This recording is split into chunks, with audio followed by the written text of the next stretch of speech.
and here's the kicker, some particles interact with the field and some particles don't interact with the field.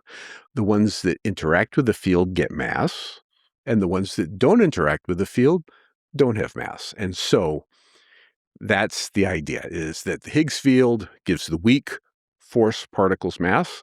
However, the photon laughs at the Higgs field, doesn't see it, and it has no mass.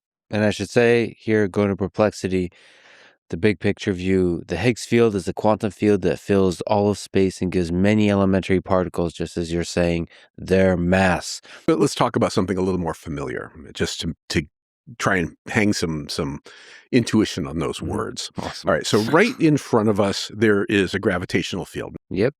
If I were to take something, a pen or whatever, and put it there, it feels a force and it falls. Mm-hmm. So we have the gravity field and we have the pen that has a mass, and the mass and the gravity field interact and it drops. And that is really all the Higgs field is. Some particles have effectively what you could call the Higgs charge that interacts and sees the field, and other particles don't. And it is when the universe cooled down after the Big Bang. It was very hot, very high energy, nothing had mass. The universe cooled, and at a certain temperature, what happened is the Higgs field turned on.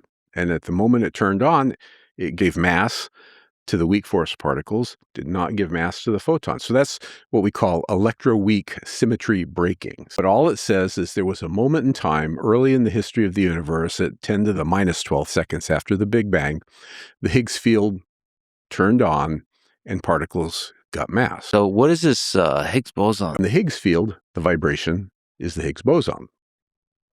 And so what we can do is not see the field, but we can actually excite the field, make it vibrate, and detect the vibrations. So the Higgs boson idea was predicted in 1964. It became useful in 1967. And then scientists started looking for it. So in the early 2000s, people were starting to think that we had built particle accelerators more powerful enough to be able to create these vibrations and detect them.